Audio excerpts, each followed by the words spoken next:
But here is the introduction to our fabulous today's speaker, Erin Randall. She is a co-active and agile coach, a life coach Amanda. And the topic is powerful questions asked and answered. Erin is a longtime co-active and agile coach here in Austin, Texas. She works with individuals, teams, executive boards, and small businesses in their quest to transform from humdrum to remarkable. She leads the Agile Austin Coaching Special Interest Group, the Agile Austin Coaching Circle, is on the leadership team for Austin Women in Agile, and is about to launch a coaching mindset workshop with Agile Africa.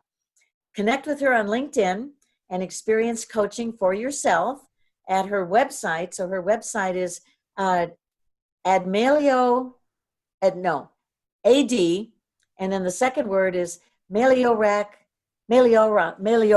Is that it? Is that close? Don't worry. Okay. I have a slide on it later. All good.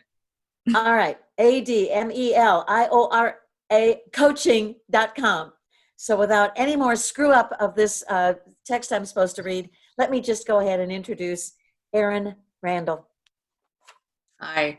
Thank you for that very lovely introduction. I really appreciate it. And I'm deeply grateful for all of the tech run through with Shannon and the like. I know that today we're going to be doing a lot of new things for a lot of new people. So first up, I'm going to share my screen just for a little bit so you guys can know that you have the right, you're in the right place. So this is Powerful Questions Asked and Answered. And in all fairness, powerful questions are one of my very favorite things to teach. But to make certain that today went well, I actually asked my friend Carrie to come over and help me with this presentation talk/workshop today. Carrie Sudi is online as well. She is also an Agile coach. She works more at the enterprise level. And she is over at Agile Velocity, which is one of the Agile consulting firms here in town. So you'll see her online with me as well. But we have contact information for the both of us here. And for those of you playing along at home and wondering exactly how you do pronounce my business name, it's Ad Meliora Coaching, which is Latin for better things. So with good coaching, better things are on the horizon. So with that, I actually do want to go ahead and get started. We will be working today in Mural, and this is probably new for many people, but it's going to involve lots of playing together. It's going to involve going into breakout rooms. It's going to involve working over here in a Mural board to actually interact with the material. But the first thing I did want to talk about was Powerful Questions itself. We will need everybody to unmute for this portion because there is a bit of a discussion here up front. So can anybody tell me what a powerful question is? And don't be shy. What's working right? I'm sorry, can you say that one more time? What is working right or correctly? Okay, good. So that's an example. That's a great example of a powerful question. What makes that question powerful? It's open-ended. It's open-ended. So I hear you saying then the powerful questions are open-ended questions. Can you tell me more what you mean by that? So it's not just a yes/no answer. It elicits a little bit more information. Right. So it's leaving the question is open and it leaves room there for the person to really think about the question itself and to respond more deeply, more thoughtfully. Okay. What else do we need to know about powerful questions? They provide a two-way street to offer opportunities to find out a more robust maybe answer. So oh, good. Not just back and forth. It may be a broader response that can lead to better insight. Yeah, I love that way, that two-way street. Okay. It gives me that sense of that interaction. Good. So what else do we know about powerful questions? Leslie says a powerful question is one that invokes thoughtful action toward a desired outcome. Thoughtful action. Leslie, can you expand on that? It's Wesley, and he put it in the chat room, so I'm not sure if but does your mic work, Wesley? Yes, I can. Can you hear me? Yes, Leslie, we can hear you. And sorry for Right. calling So, you Leslie. no, it's fine. It happens quite often.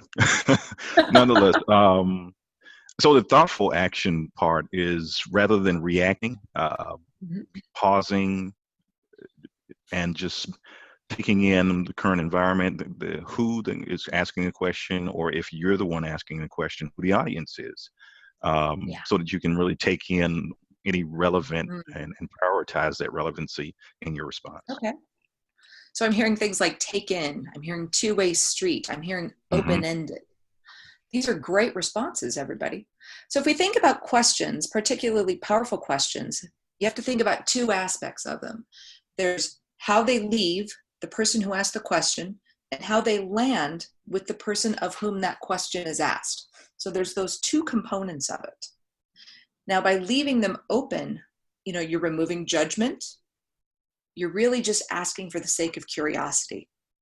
And so what I want to do here today in this workshop, and you can see Carrie over here beginning to add people into the mural board and the like, is I want to do a few different exercises. Number one, I want to help you understand what not so powerful questions are. Number two, I want to help you understand how to modify not so powerful questions, changing them to be more powerful. I want to give you opportunities to ask powerful questions of one another. And I've specifically targeted this exercise around questions that you will be using as part of job searches and things like that. Okay. And then we'll do a quick retrospective here at the end so that people really cement that learning and bring that home. So with that being said, I think we're about ready to send people into their first breakout room. So Carrie, are we ready for that? Sure are. We want to give folks an opportunity to practice in mural first. Yes, we do. Yes, we do.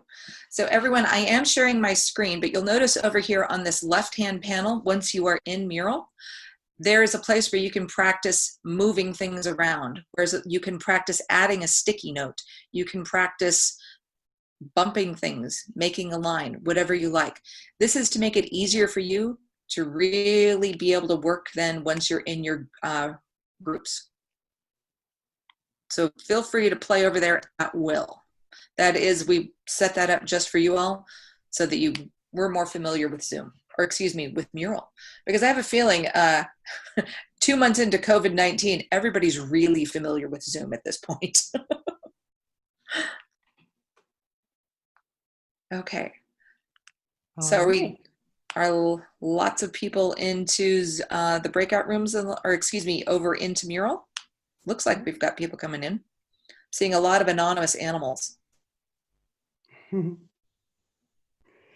any questions so far that we're running into? And it does not have to be powerful just yet. It can just be a question.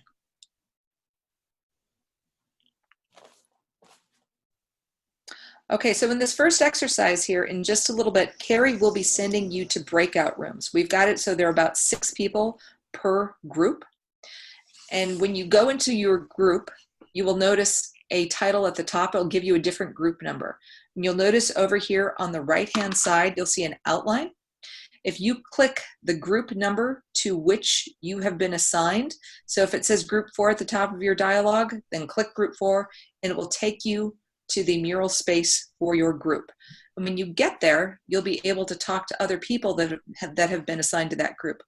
You will find instructions about not so powerful questions there, and you'll be ready to go. Erin, do you want us to stay as anonymous animals or put our name there instead? You can stay anonymous. You can introduce yourself in your group if you feel that you'd like to. I'm personally hoping to be anonymous zebra, but girl can hope. Thank you.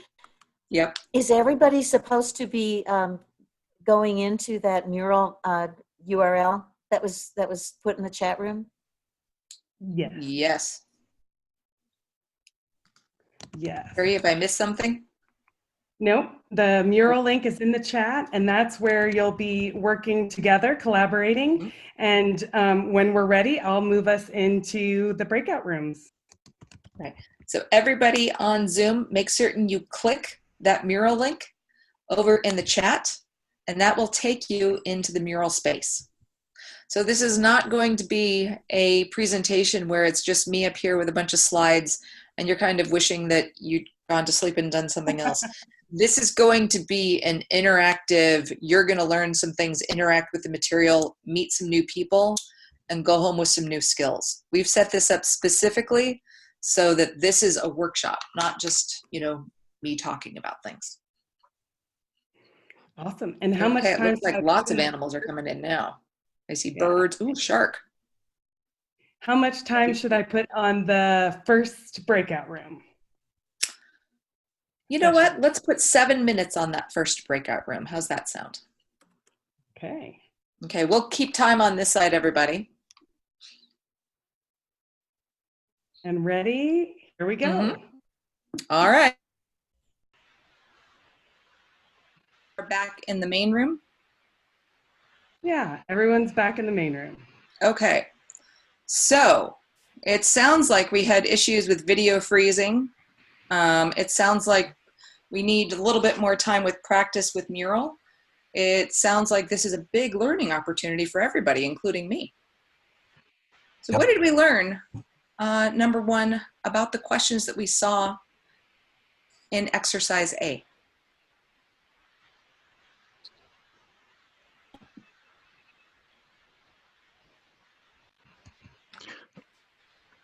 And people Suppose I can share my experience. I got kicked out of Zoom altogether. And then, yeah, when the break room assignments happened, got kicked out altogether, got back in. Carrie had then assigned me, but it was just sitting there. I never got the prompt. Then the breakout room prompt showed up, jumped in. I was in our room for about, a minute and a half before we got called back in.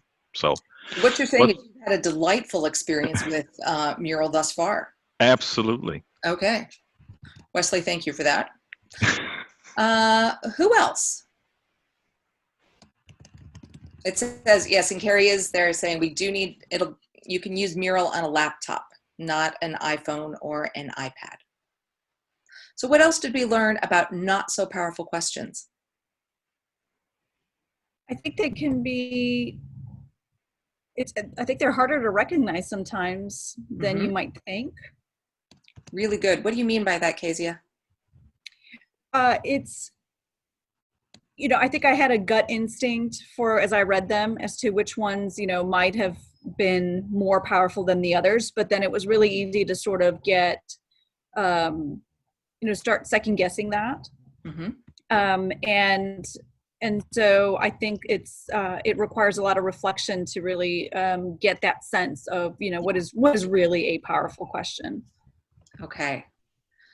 Powerful questions, everyone, really do take a lot of practice and a lot of just really wanting to lean in and understand how to use them more effectively and to better, you know, be curious about the person, about what you're asking about and the like. Okay. What else did we learn about not so powerful questions? Yeah, Millie is saying that it's difficult to work in mural on a cell phone. In fact, I would think it would be almost impossible. Yeah. So I think a lot of the questions in the not so powerful questions category are very blame-stormy. Okay. Can you help us understand what you mean by blame-stormy? Like, you know, who is responsible? What are you going to do about it? Right. And actually, Robert, you were starting to delve into another talk that I give. It's about using the SCARF model to modify questions so that it makes them easier for people to answer. And I can come talk about that a different day. That's a whole new ball of wax. But you're right. These questions that we asked here, yeah, they were good examples of good questions, but they were close-ended. You know, which, is, does. So they could all be answered by yes or by no. So in this next section, exercise B, you're going to take some of those not so powerful questions and as a group modify them to be more powerful questions. Okay? Because I want you to have that muscle memory, that experience on how to change weaker questions to stronger. All right? So can we go back into mural? Carrie's going to send us into breakout. Maybe before we go into mural, if I could really quick, let me just share my screen. There's a lot of questions about mural. If I could. Oh, yes, let's do that. Yeah, really quick. Let me help share the tool itself. So this tool is meant to be a collaborative tool for everyone to access. You go in the link, you become an anonymous animal. That's how Mural does this. On the left-hand side of your screen, you will see icons here. The second one from the top has things like Post-it notes, etc. For your work on the mural board itself, each one of these color squares is a group. And there's two ways to get to your group. Number one, you can just zoom in. So on the bottom right, there's an ability to zoom in as much as you need to see the text. Or if you're good with your fingers, you can zoom in and zoom out on your keypad on your laptop. At the top of each box, there is the title of what group it is. So it'll say group 3. Another way that you can find your group is by clicking the outline icon at the top and just saying, oh, I'm in group 8. So I'm going to click group 8 and you'll be taken right here to group 8. And then you can zoom in. So we're going to go into this next exercise B, and you can zoom in to make the text as big as you need it to be to read it. And then as you're pulling Post-it notes over, it's the second icon from the left, and you just grab that Post-it and put it right on the board. And then you can start typing in it. So my apologies, everybody. It would have been more helpful if we'd had a little bit more time up front on using Mural itself. So my bad there. You'll see me taking a giant failure bow. I'll do that at the very end. Okay. And then, great. So now we're going to go back into rooms. You might have different folks in the room because Zoom will mix that up for us. And you'll see a breakout room 1 means you're in group 1. Breakout room 10 means that you are in you're in group 10. So look at the top of the note to know what group you're in. And Erin, how much time am I putting on the clock? I'm sorry, let's put another 7 minutes on. Let's see how that goes. Okay, thank you very much. All right, here we go. Thanks, everybody. I think we're all back from the groups now. Yeah. Good. All right, I think we have everyone. Oh, you're muted, Erin. There we go. This is the fun of virtual facilitation. I'm over here talking like, what? Oh, I'm on mute. Okay, so what did we learn about modifying less powerful questions? I think there's a way to do that, and that pyramid I think is quite helpful because it can reframe. We can ask that same question, we can just reframe it in a way that is more effective. And what do you mean by effective there, Kezia? It's Kasia, by the way. Kasia, I'm so sorry. No, that's all right. Now you know Polish, so check mark that box off of bucket lists. So effective in that two-way communication and making sure that it isn't just a one-way street, that the answer isn't just yes or no, that you can provide an opportunity to delve into, depending on the answer, depending on the response, you can delve into more and get at the heart or find out more based on that response. Okay. And thank you for checking that bucket list item off. We'll go out for pierogi later. Okay. What else can we say about powerful questions now, about thinking them through when we modify them? And Kathy is raising her hand. I am. They elicit more collaborative discussion rather than sort of a dictatorial blame game. They just elicit participation, discussing what did go wrong or how could things be improved or whatever. So I hear the unspoken word there would be collaborative. You know, it brings people in. It's inclusive. It looks like, did we have a couple other things coming in on chat? More detailed response instead of yes or no. Yeah. Okay. Erin, So everyone, go ahead. Erin, this is Renee. Hi, Renee.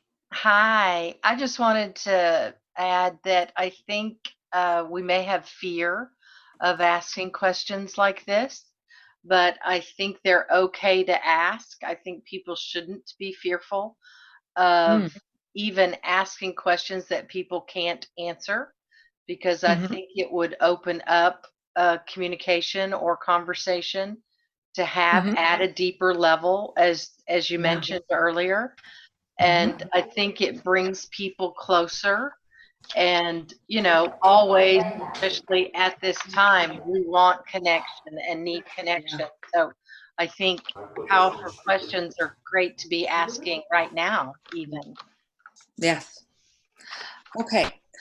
So thank you, everybody. So originally I designed this exercise. We were going to send everybody back into breakout rooms because I wanted you all to have experience practicing asking powerful questions of one another. But I'm sensing a lot of frustration around using Mural. So I'm wondering if we can pivot quickly and practice asking them here in the group. So part of one of the things that was emailed to you earlier was a deck of powerful questions.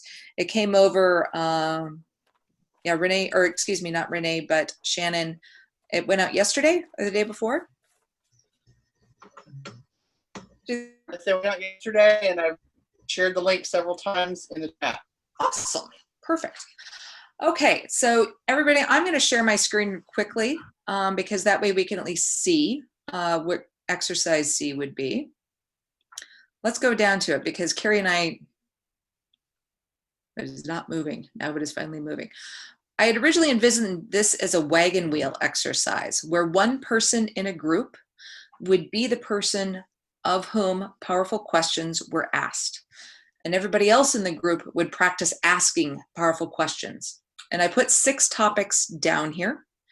So I'm wondering if we could get 6 people to volunteer over in chat to be the group that's going to demo this work in front of us. Okay, we'll need one person to be in the middle of the wagon wheel, and the other 5 can practice asking powerful questions of that person.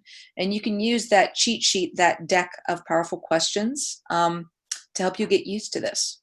But I've also put some topics down here that I thought might be useful. But if you want to make one up of your own and use that, we can certainly do that too. So could I get 6 volunteers? Don't all raise your hand at once. I'll be one. Okay, Kathy's one. Can we get a second? Sure. Alexandra. Wesley. And Renee. Okay, Wesley. So Wesley, Renee, Alexandra. Kathy, Alexandra, David. David. All right, I think we've got 6 there. So who would like to volunteer of those 6 to be the center spoke, the person of whom powerful questions are asked? I nominate Wesley. Wesley. Thanks for speaking up. Yes, I appreciate your vote of confidence. Of course. All right. So everybody else that volunteered to ask questions of Wesley, Wesley, why don't you pick the topic since we sacrificed you to put you in the middle? Sure, I will take a cue from Mike Orr and go with what it's like to work remotely for Okay. 200, Alex. Yes. All right, so question askers. Ask Wesley powerful questions about what it is like to work remotely. What tools are most helpful to you in working remotely? Wow, tools. I'll start with hardware. Hardware, the best camera that you can have within reason, as well as the best speed connection that you can have. Generally, that's not Wi-Fi, but it is the most accessible. In terms of software, just make sure it works. I'm sure you all have seen different types of platforms that work, but it's not just for you. It's for all of those who are watching as well. It needs to be something that's scalable, sensitive to the bandwidth that's on the end. Meaning, if I don't have a high-speed connection and I'm watching you, can it scale down long enough to, or low enough for me to still understand what you're saying and see whatever it is you're trying to show me?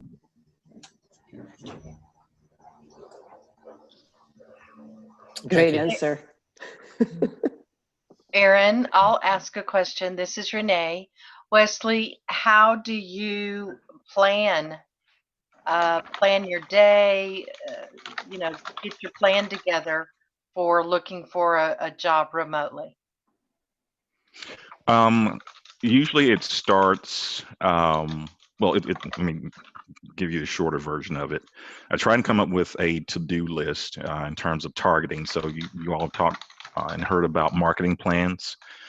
So trying to target my businesses and organizations, agencies that are in the area that I want to work in. That's pretty much an ongoing thing, but usually first thing in the morning. But what I like to do toward the end of the day, let's say that Saturday or that Sunday, is come up with action items that I want to come up with. And that becomes a to-do list. I don't have my whiteboard up behind me right now. It's actually on the floor being rewritten. And I try and put that list up, go to sleep with that, literally the last thing on my mind, not my phone or tablet or anything like that, but literally on a whiteboard or a piece of paper, like a notebook, so that it can marinate. There's a whole bunch of brain science that goes behind that I won't go into. And then I can wake up in the morning with a fresh perspective about what needs to happen. Some gaps are filled in, that kind of thing. And then I can check off the day, making sure, and this is critical, that there are deadlines attached with each to-do item. It invariably, all of the items that I don't have any type of deadlines attached to or timelines attached to don't get done or prioritized often. Gotcha. Thank you.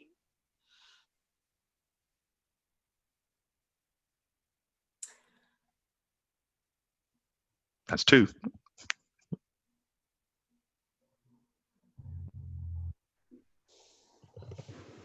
Don't be shy. Come on, we got an Oregon Trail to follow, people. What are the limitations you've experienced in working remotely or interviewing remotely? So that's a two-parter. So working remotely, it's a matter of managing your workspace over the day, over the week, right? It can be a day-to-day thing, especially if you have a family. If you're living alone, it's a little bit much more manageable because you don't have to necessarily ask for anyone or negotiate their decisions around you, short of those that live in thin-walled apartments, right? That's a whole different dynamic. But once you get that negotiation, that when dad's in a call or a webinar or meeting or something like that, or if I'm facilitating, I need to make sure that my surroundings can manage that. There's a little bit more grace being given right now during the COVID-19, but generally speaking, you want that to be as pristine and in control as possible. Now, extending that to interviews, it's the exact same thing, except there's a guarantee that you will not necessarily see the person that's interviewing you on their end. Even though it's a video interview, there's no guarantee that you're going to see them or they're going to turn their camera on, which I found interesting. And so the different cues that you normally would get, you don't. And so you have an added layer of trying to now enhance your listening skills to see if you can pick up on any cues that would normally be present during video. But lighting, I mean, you've all seen all the different tips, right? Lighting, managing your sound. If your neighbor's dog is chatty, try and get to the other side of the house. Believe it or not, if you're going to have a short interview, let's say 30 minutes or less, find a closet that has room in it and get it lit up. Extension cords, things like that. It's interesting how creative we can be if we really want to control an environment, especially for a video interview. Wesley, I have a question. Mhm. So how do you stay motivated at this time, and how can we help you? The mantra of the club, right? One is coming to these, right? I cannot stress the number of times that where I haven't gone to these where I've felt my motivation drop off. I have to stay engaged with Launchpad. I have to stay engaged with job seekers. I have to stay engaged with Hired Texas. I have to stay engaged with my own network, right? That folks that may not necessarily be in Austin, but reach out to them and do more than just networking the job or the next step of the career. Network relationships, build those relationships. How are they doing? How have they been doing? Even if you've been like, I'm sad to say, me, where you've been totally heads down in a job until that job wasn't there anymore. Now you have to rebuild all these relationships with people you generally had good relationships with, Right. but for whatever reason just didn't pursue maintaining them on a regular basis once you were out of the work environment. And so COVID has done, if it has done nothing else for me, it's given me that opportunity to rekindle a lot of great substantive relationships that I unfortunately let go by the wayside and have now re-engaged them to fruitful reward. Good. Wesley?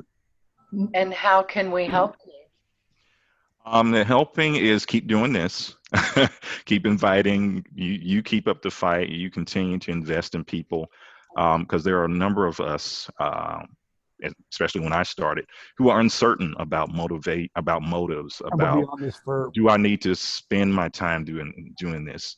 Is this worth it? I've been out of work for a long time. Is this really going to help? Shouldn't I be out there doing it this way? When the wealth of information that comes across each and every one of these calls is just priceless. I mean, despite the whole thing with the technology that we've been dealing with, it's still useful. These are things that can ultimately, like Mural, become a skill set that someone can build off of, especially if you're used to doing things like art boards or mind mapping or brainstorming. This is the kind of tool set that enables that to happen. Okay. So everybody, I'm going to jump back in right now. So Wesley, what was it like being asked powerful questions? I think the number one thing is freeing, right? It allowed me to have a voice to say, okay, this is thoughtful about who I am, what I believe, and someone actually wants to listen to me. Fancy that. Wow. So it sounds like I kind of see you even just you're like, oh, someone's really listening. They're paying attention. Sounds like you're telling me you feel heard. Yes, absolutely. Okay. All right. So what do you like then about using powerful questions this way?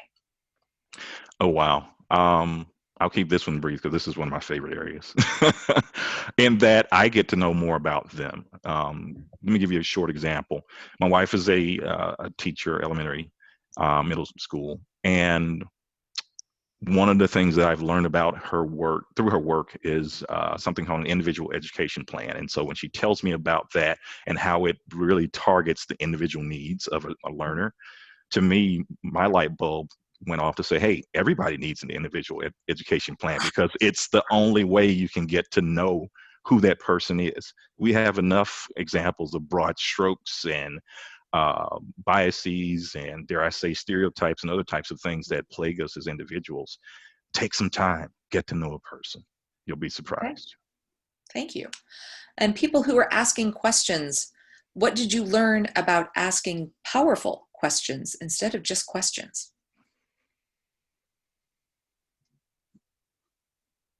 They're a little harder to put together, but they're more thoughtful. Okay. And I do believe it does expound on the listening capability of the person asking the question. Okay. I believe the person asking the question, I've heard that they're in control. I don't know if I agree with that totally, but I do like it when the listening, I think people forget to listen. And so I do enjoy using that skill. And anyway, that's it.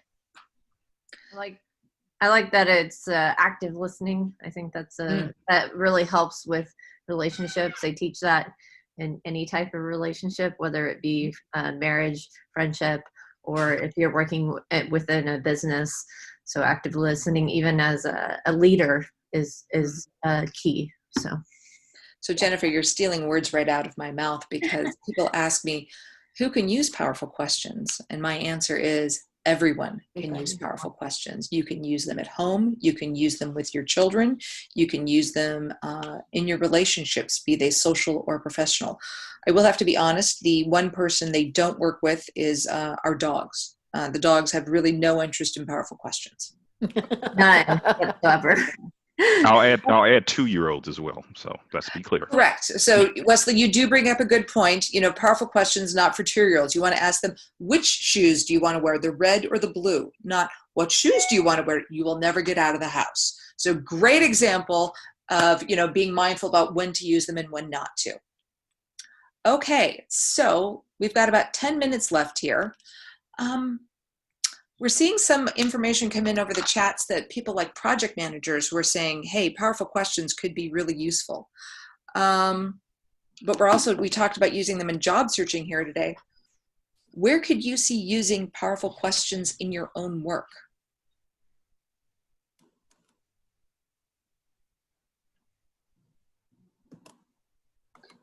Well, as a manager, right, I think when you have people reporting to you, being able to ask powerful questions helps the team stay aligned, and making sure that as you're investing in their development, that you're asking these probing questions in a way that makes those relationships more powerful and honest. Yeah. So I once taught this to a group of executives. I taught powerful questions, and it was like watching scales fall from their eyes, because they're like, oh, so I've been doing Spanish Inquisition. And I'm like, yeah. And they're like, oh, I thought I was just seeking information, but I was making people feel judged and feel cornered. But when I ask powerful questions, I leave it open-ended, and people come up with their own ideas and different ways to come forth in them. So that is actually one of my favorite analogies now with powerful questions is less Spanish Inquisition, more curiosity, less judgment, more open-minded. Where else can we use powerful questions? Erin, in the chat, Cedar put in interviews when you ask the interviewer a question, and also when you're the interviewer. Yeah. So Cedar, you have some of the best comments over in the chat, and I wish we could hear your voice. But, he's got a great point here. When you are when you're coming into an interview and talking, when you ask a great, powerful question of the person with whom you were interviewing, what are you modeling for that person? I'm sorry, I'm trying to think of the answer. Oh, we can hear you now, even better. Yeah. I'm modeling that I'm interested, that I'm excited about the position, that I really want to know. I'm not just phoning it in. I'm engaged. Yeah, exactly. Really good. You're not phoning it in. There's genuine curiosity. You want the connection. You want the collaboration. And that you've taken the time to really think about, hey, what is a great question that is going to help us find to elicit some of that? Good work. Great. Thank you. I think it's also helpful at the beginning of a project, if you're, when you make sure everybody's on the same page as to what are we trying to accomplish? What is the outcome that we want to achieve with this? And once you have a clear understanding and everybody's on the same page as to what we're trying to accomplish, then it makes getting there and creating a process for getting there a little bit easier. Yeah, you're actually talking what we call designing an alliance oftentimes with people. And you really dig into those powerful questions there so that you have guardrails set up and people are like, oh, this is the area in which we're going to work. So yeah, you've great example there. All right, you guys, we've got about 7 minutes left. And I did have one last exercise that let's try doing, I think as a group rather than going back into Mural. I think Mural has been frustrating for a lot of people. But Agilists, we like to do retrospectives at the end of everything so that we learn from them, so that we learn what we want to do differently next time. So I'm going to ask 3 powerful questions, and we can all answer them. So the first one, what was difficult for you about this working session on powerful questions? And please don't all say mural.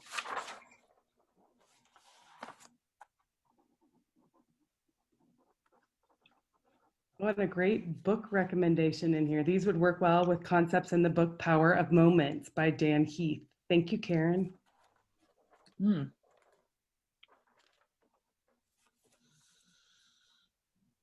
Getting everyone working together in the breakout groups. Yep. And Wesley, you're getting compliments over in the chat line. You know, you've got a great voice, Wesley. I'm grateful. We can see Thank you, the movie trailer guy, in a world where everyone was Oh my stuck at home.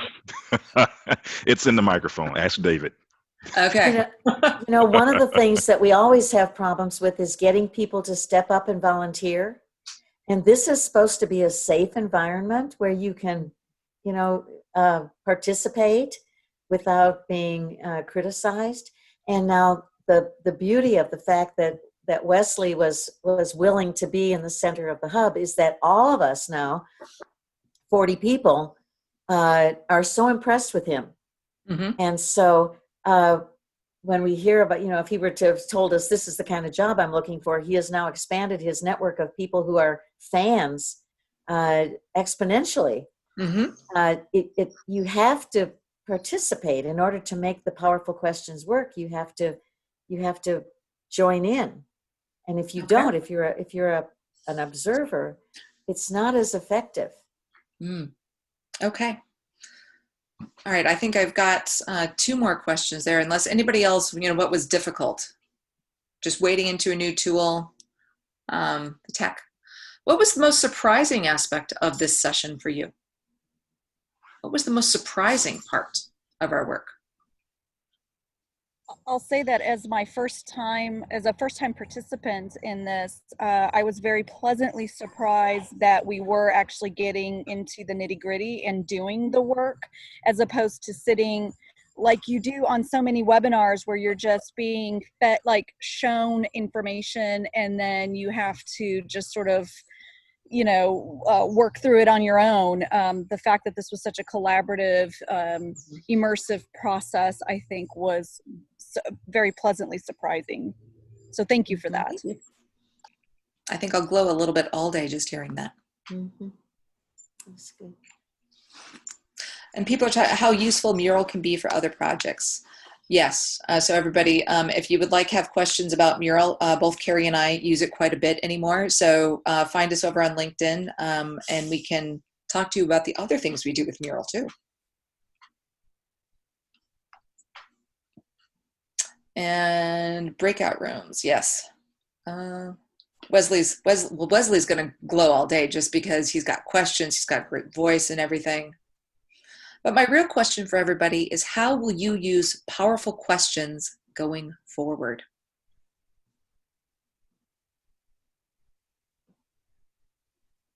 How will you use powerful questions going forward? I'll speak up again. This is a skill that absolutely must be developed if you plan to be an effective leader. And I plan on being an effective leader. I've had wonderful leaders in my career, and I've also had not so great ones. And it's sometimes hard to pinpoint where that difference lies, but I can see in myself where I've lacked in that space. And so in any job search I have, it will be a leadership position. And so it's a necessity for me to know that I can lead the team effectively and provide them also a stepping stone to pursue their dreams and their career goals. And this is a tool to use to do that. Thank you. That was a really beautiful explanation of way that you're going to take that forward. Karen is saying that she will take them in multiple contexts and she's ready to explore. They seem infinitely flexible and powerful. And Karen, yes, they are. I sent you guys all that deck of powerful questions. Simply, I use them as flashcards when first, teaching them. So people just have that memory there. And then pretty soon you're going to notice that you don't need them nearly as often, and you're going to put them aside. But think of that deck as simply training wheels on a bike to help you build that skill of asking a great, powerful question rather than a limiting, less powerful question. Okay, and that brings us to 11:30. So first I want to thank Carrie Sudi, who is, number one, not only a very good friend, but my partner in crime oftentimes on many of these. If anyone ever does virtual facilitation, you always want to have someone riding shotgun with you, because as you'll see here, there was a quick pivot right in the middle of the presentation when we saw that people were having trouble. And because Carrie was over there in the background trying to help, model things there on the side. So my apologies, everyone, for not giving you a better demo of Mural up front. And I will take that into consideration next time and do better there. So I wanted to thank everybody, Shannon, Kathy, for inviting us here to speak. And if anybody has questions about Powerful Questions coaching, find me and Carrie over on LinkedIn. Thank you. Yeah. Bye, all. Thank you so much. Thank you. You folks were excellent. Really, really, really excellent. Right. By the way, everybody, Chris was asking, he said when we have our real meetings, we all use Find Nearby to connect everybody on LinkedIn with each meeting. So our network grows in that way.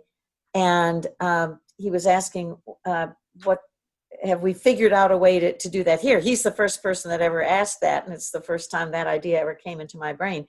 So no, we hadn't thought of a plan.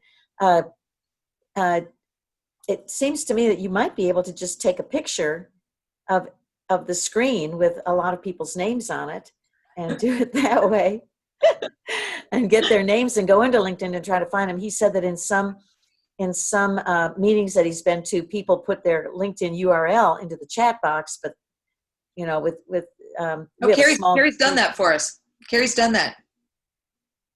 What has she done? She's put her LinkedIn and my LinkedIn connections over in the chat. Oh, yes. We got there. We're doing good, Kathy.